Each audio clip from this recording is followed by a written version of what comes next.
For the AP Comparative Government and Politics exam, we will focus on the governments of the United Kingdom, Mexico, Russia, China, Iran, and Nigeria, but we will not focus on the United States per se.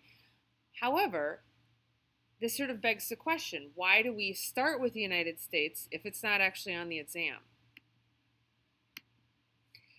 The reason why we're going to cover the United States to start off with is not only because it's covered in the 9th grade civics exam, which you need to pass in order to graduate from high school, but because it's important to understand the United States because it's our frame of reference. So just like if you were this cute, adorable fish, you would want to know that you live in salt water, otherwise you're not going to know how a freshwater fish is having a different experience than you, and their reality is different than you. If you are this fish, you would want to know whether or not you are in an aquarium versus in the ocean because your experience would be different. Similarly, if you live in the United States, if you don't know what things are unique to the American experience, you could, maybe not intentionally, assume that things that are true for your experience are true for all government's experiences. And so we want to make you understand and aware and cognizant of what makes the United States different from the other examples that we are going to look at through the course of this study. So there are 7 things that Ken Wedding in AP Comparative Government and Politics exam, What You Need to Know, highlights as being things that he feels like sort of differentiate or separate the United States from the other countries that we're going to talk about and the other countries that political scientists look at in general. The first is this idea of limited government. So in order to persuade people to vote for the U.S. Constitution, very quickly after passing it, and there are some limitations in government that are placed in the actual Constitution, but very quickly afterwards we passed the 10 amendments, okay? And so very clearly from the get-go, the United States government has a system of government where we say, look, these are the things you can do, but also specifically, these are the things that you can't do, okay? Like, it limits the regulatory powers of government. It limits the police powers of government. Like, very few other countries have an amendment like the 10th Amendment.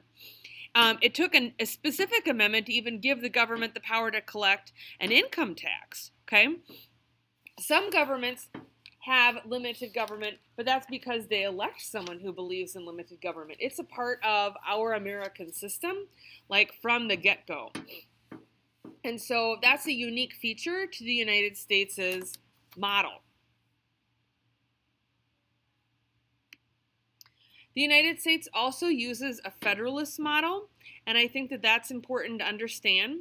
So in our federalist model, we divide up power between the national government and the state governments, and then some powers are shared between the national government and the state governments. And this idea of federalism was born in the United States, so any other countries that we're going to study as a part of this unit, like Russia, Mexico, and Nigeria, who also have formal federal systems, they borrowed this idea from us, but they didn't borrow it exactly the way that we set it up. And so I think that that's important to understand, that this is like our, not only is federalism unique to us, but our form of federalism is unique to us.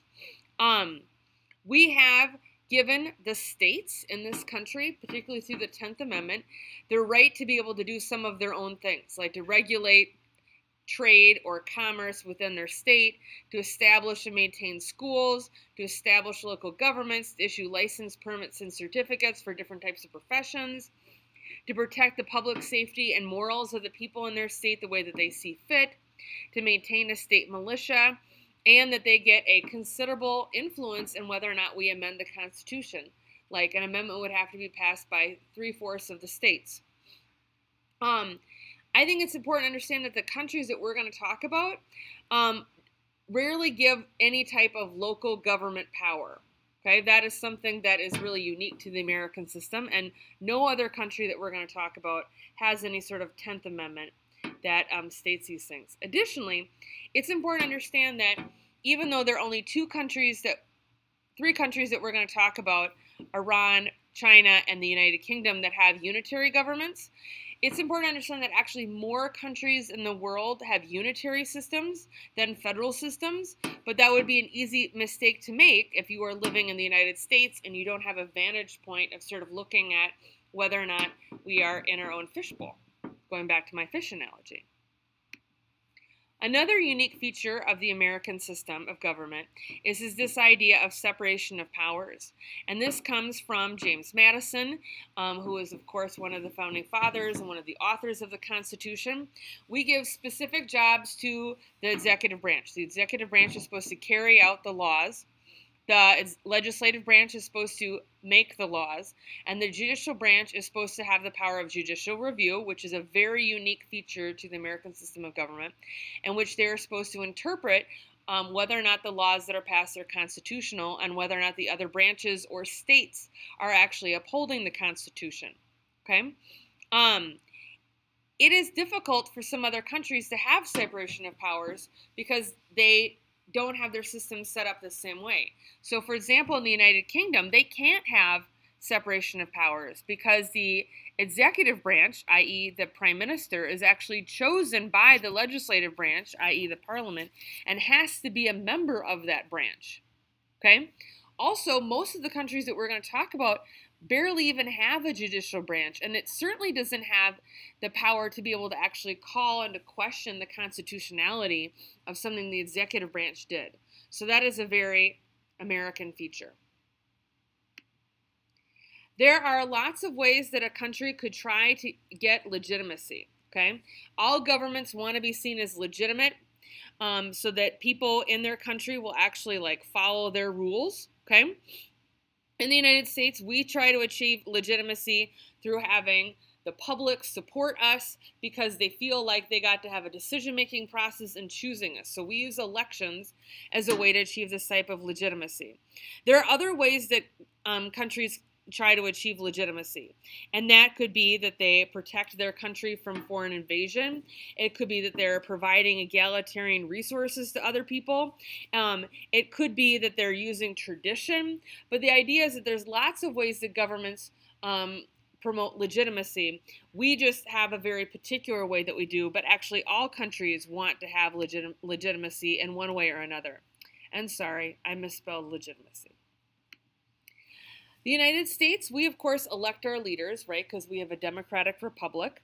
But the way we elect our leaders is unique to the United States. So for example, whoever wins the most votes wins. And for Congress, the governor, for all races except for the Electoral College, whoever wins the most votes wins. But that's not true in all countries. For example, in France, you have a runoff election if nobody wins more than 50%. In Russia, they also have a runoff election if nobody wins the majority of the votes, not just the most votes. Okay? And so that's something that's unique to the United States. So we use what are called pluralities, okay, where whoever wins the most votes wins. But and so does the United Kingdom. But for example, in Russia, you have to win a majority. Some systems, like for example in Russia, the Duma, which is their House of Representatives, is elected by a proportional system. And in that system, people vote for a party and not a candidate. And so if the party wins 10% of the vote, then they would get a certain cut of the legislators. In the United Kingdom, where plurality voting happens, and so whoever wins the most votes wins, just like in the United States, people are still not voting for a candidate per se as much as voting for a party, and then the party is placing the candidates based on their popularity and whether or not they expect them to win. So candidates aren't tied to districts in the same way that they are here.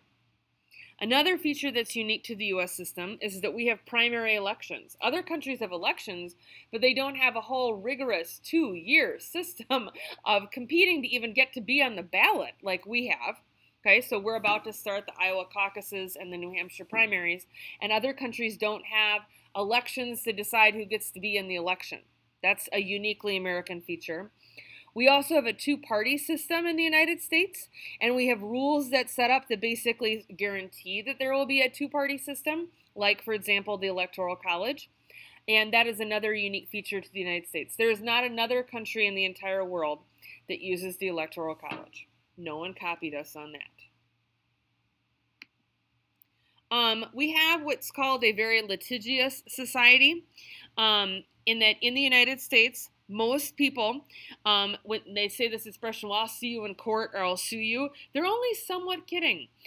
In the United States, we frequently use the courts as a way to challenge people and to sort of deal with our conflicts, but that's not entirely how other countries deal with their conflicts. Most societies have some sort of like way that they resolve issues that doesn't involve going to court, and so that is something that is very unique to the United States. Our last thing that's unique to the United States is our political participation. In the United States, in a good presidential election, we hit 50% or more. But in other countries, they repeatedly hit 70% or higher. And 70% for them seems low. In our country, protesting seems pretty natural. In other countries, protesting is really frowned upon and not even legal. And so what your political participation is also unique to you. In our country, not only is voting the most common form of political participation, but it is also something that people in many states have to register for 3 weeks before the election, not in Minnesota, and you have to do it on a work day, whereas in other countries it's a national holiday or on a Sunday so that no one's going to work. So those are features that are very unique to the United States. I think it's important to understand how our own government works, so that then as we're looking at another government, we can sort of do that comparison and contrast, but also we can notice what are unique features of their government, because we're not just assuming that everybody does things the way that the United States does it.